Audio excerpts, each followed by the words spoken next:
Salam aleikum, boa tarde, boa noite, bom dia. Não sei que hora você vai estar vendo esse vídeo. Seja bem-vindo a este canal, a verdadeira religião de Deus, monoteísmo racionalista.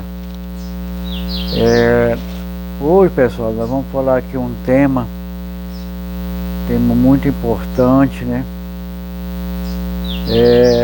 Tem sobre esse título: quem selecionou os livros do Novo Testamento? A composição e canonização dos livros que hoje compõem o chamado Novo Testamento não foi um processo simples, rápido ou homogêneo. Ao contrário, foi marcado por disputas teológicas, critérios políticos e influências externas que moldaram a seleção final dos escritos aceitos pelas autoridades eclesiásticas da época, né? Neste estudo nós vamos examinar quais textos circulavam entre os primeiros grupos de seguidores de Yeshua e como eles variavam de região para região. Quem decidiu que era inspirado e digno de ser canonizado e com base em que critérios? Como as escolhas do cânon cristão se distanciam dos princípios de transmissão e preservação textual seguidos no judaísmo, e porque, segundo a tradição judaica, a Torá de Moshe permanece como única revelação imutável, ao passo que os escritos assim chamados Novo Testamento passaram por seleções humanas e debates tardios. Será uma análise cuidadosa da formação do cânon cristão, à luz da crítica textual, da história da Igreja e da fidelidade judaica à revelação original dada a Moisés no Monte Sinai. A diversidade dos textos no início do cristianismo. Nos primeiros séculos após a morte de Yeshua, não havia um único corpo de texto reconhecido por todas as comunidades que se identificavam com seus ensinamentos. Ao contrário, havia uma multiplicidade de evangelhos, cartas, apocalipse e ensinamentos orais que circulavam em diferentes círculos, alguns mais helenizados, outros mais enraizados no judaísmo. Muitos grupos de seguidores de Yeshua divergem entre si quanto à sua identidade, missão e ensinamento. Enquanto alguns o viam como um mestre judeu carismático e profeta, outros começaram a adotar ideias mais elevadas sobre a sua natureza, aproximando-se do modelo de divindade, especialmente sob influência da filosofia grega e das religiões de mistério do Mediterrâneo. Essa diversidade refletia-se também nos textos. Os evangelhos, como os evangelhos de Tomé, por exemplo, apresentam uma coletânea de ditos atribuídos a Yeshua como forte ênfase esotérica e gnóstica. Já o Evangelho de Pedro contém elementos de um messianismo exaltado, e o Evangelho dos Hebreus, que provavelmente circulava entre judeus cristãos na Palestina, refletia uma visão mais próxima do judaísmo original. Nenhum desses textos, porém, foi incorporado ao cânon oficial. Outros escritos populares incluem o Didaquê, um manual ético litúrgico utilizado por comunidades do século I e II, e o Pastor de Hermas, um texto apocalíptico que ocupou por algum tempo uma posição de quase autoridade em Roma. A Epístola de Barnabé, por sua vez, foi valorizada por grupos que viam a aliança com Israel como superada, uma doutrina que mais tarde se firmaria na teologia da substituição. As divergências não se limitavam a quais textos ler, mas também a quais ensinamentos aceitar. O livro de Atos e a carta de Paulo mostram indícios de texto entre visões mais legalistas alinhadas à Torá e visões mais universalistas que flexibilizavam as mitzvot em nome da fé em Yeshua. A famosa disputa entre Paulo e Pedro, registrada em Gálatas, é apenas um dos muitos sinais destas fragmentações. Essa ausência de consenso levou a uma situação caótica. Diferentes igrejas usavam coleções distintas, com doutrinas conflitantes. Em algumas regiões, o Apocalipse de João era rejeitado e em outras era central. Em certas comunidades, o Evangelho de João era considerado suspeito, em outras, reverenciado. Foi somente nos séculos 3 e 4, quando a igreja começou a se institucionalizar e buscou uma base doutrinária unificada, que surgiu a urgência de estabelecer um cânon definitivo. Esse processo, como viremos mais na frente, foi menos resultado de revelação divina e mais fruto de decisões humanas, influências políticas e interesses de poder.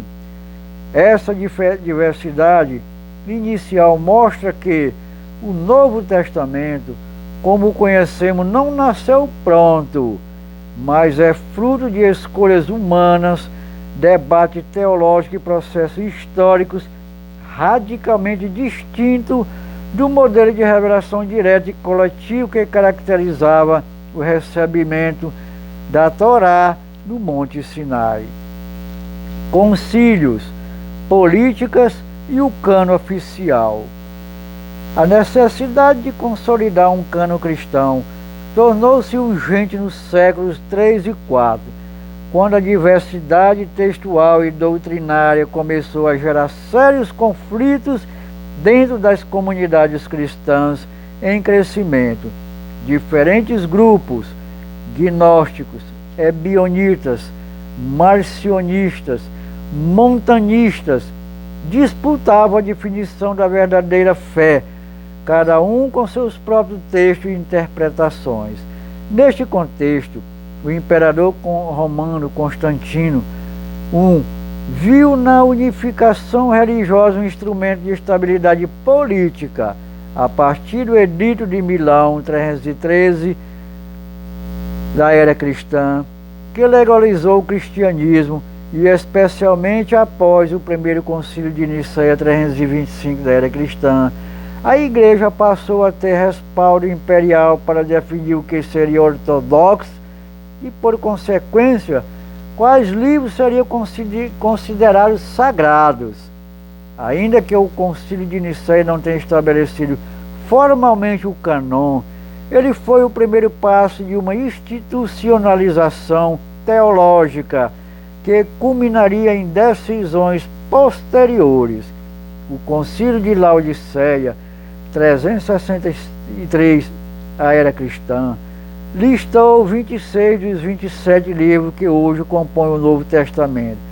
O concílio de Hipona, 393, da era cristã, e o concílio de Cartago, 397, da era cristã, completaram essa definição, incluindo também o controverso Apocalipse de João.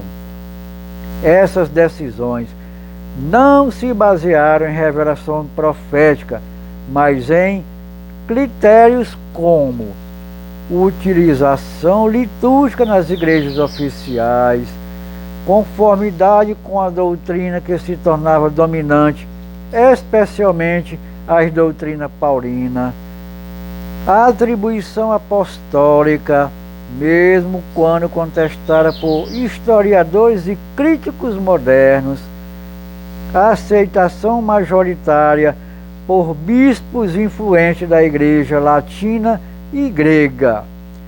Textos que apresentavam uma cristologia diferente, defendiam o valor da Torá ou vinculavam Yeshua estritamente ao judaísmo, foram descartados. Muitos escritos foram destruídos, rotulados como heréticos ou simplesmente esquecidos.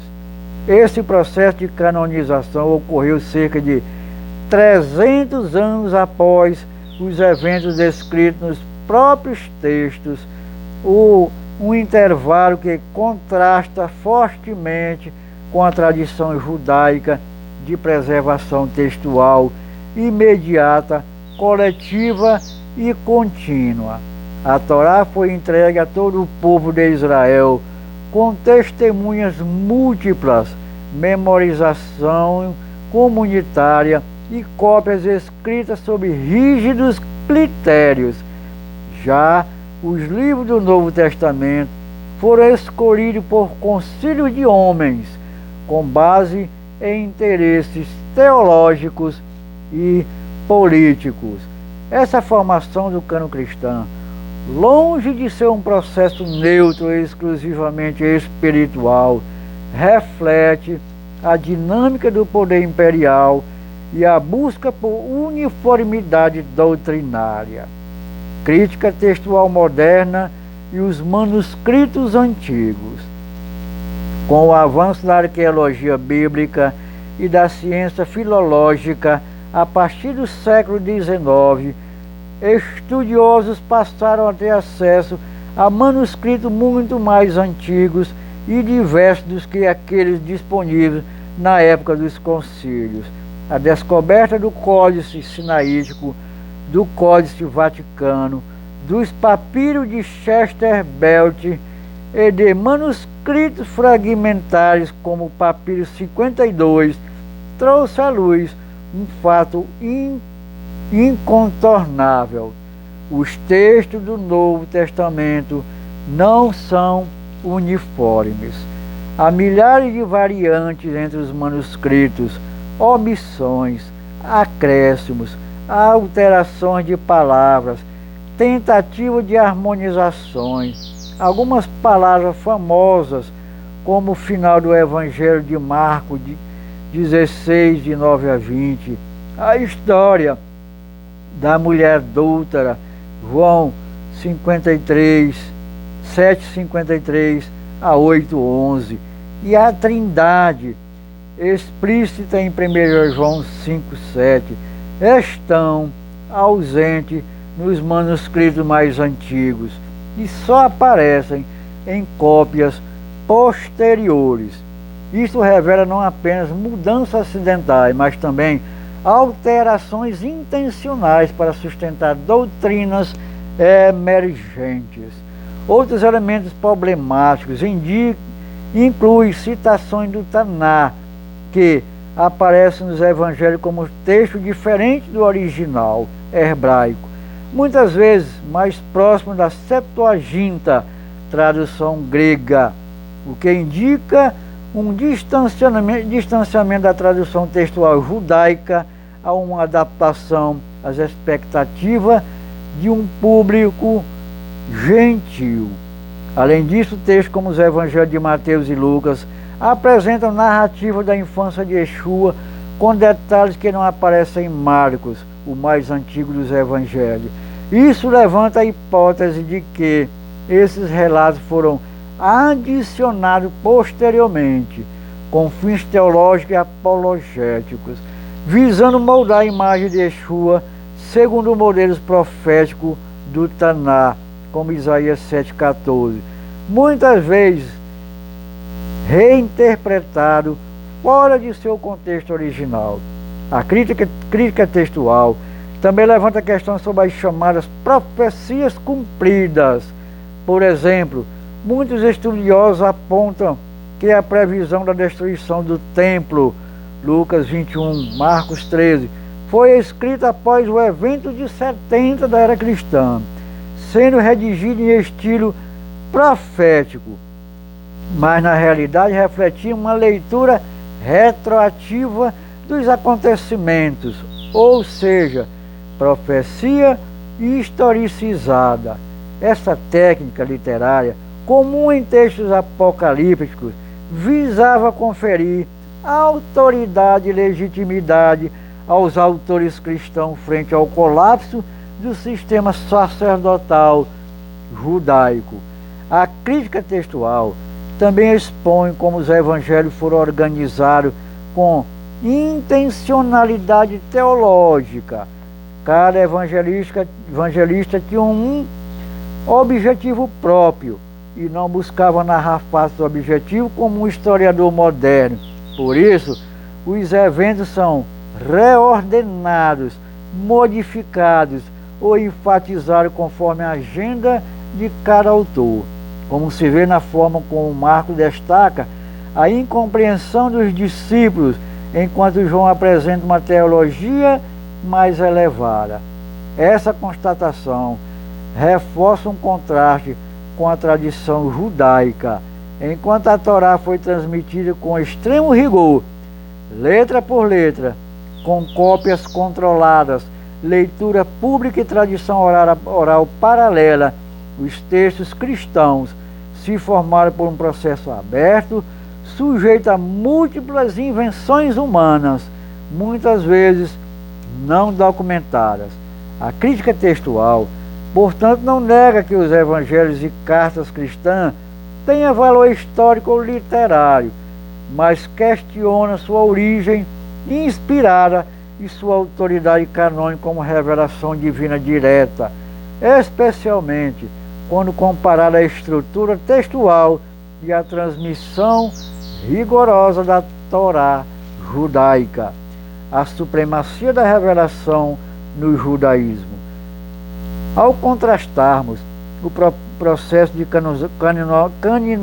canonização do Novo Testamento com a forma como a Torá foi recebida, transmitida e preservada dentro do judaísmo, emergente diferenças fundamentais, não apenas da metodologia, mas de teologia e de visão sobre a natureza da revelação.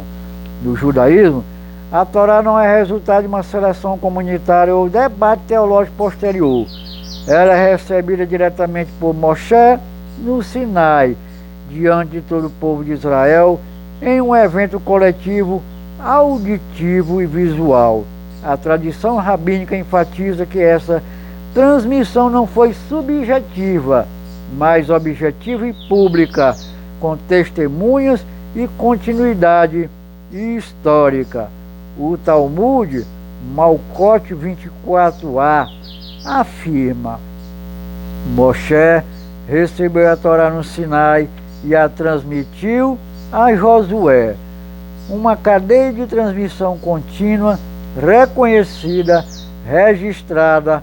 Além disso, os escribas, sofrim, eram encarregados de copiar letra por letra com regras rígidas. Qualquer erro anulava o rolo inteiro.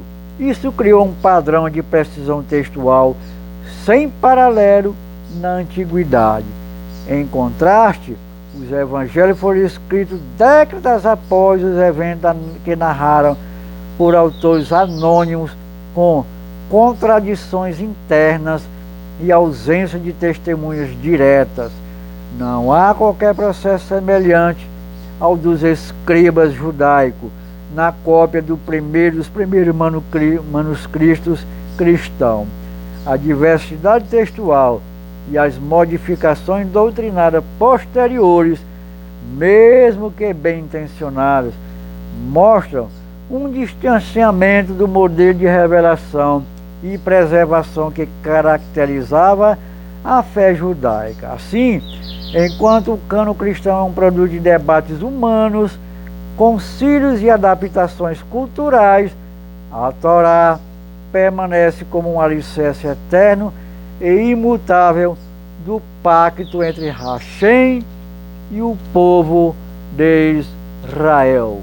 Muito bem, meus amados irmãos, vamos ficando por aqui e vemos mais uma vez, esse pequeno estudo, que as revelações do dito chamado Novo Testamento não tem nada de revelação divina, e sim de escritos posteriores aos acontecimentos, feitos por várias pessoas anônimas, ninguém sabe quem foi, e por tempo já muito além daqueles estabelecidos para se garantir uma autenticidade verdadeira. Então, ficamos com a Torá, os escritos do Antigo Testamento, que não foram modificados e nem alterados por modificações e manipulações. Os evangelhos, assim chamados evangelhos no Novo Testamento, sim, foram escritos por homens, não tem inspiração divina, assim, apesar de querer confirmar tudo isso, mas podemos provar pela crítica textual e os historiadores modernos de hoje que cai por terra toda essa falácia que o Novo Testamento é o escrito que não tem nenhuma contradição e é inspirado pelo Espírito Santo. Nada disso. Tudo foi escrito depois por pessoas que não sabemos quem é, escritores anônimos. A história foi alterada, modificações teológicas, tudo quando foi tipo. Todo manipulado. Então não podemos aqui afirmar que assim chamado Novo Testamento é de inspiração divina. Esta é a verdade, doa a quem doer. Até a próxima oportunidade, se Deus quiser.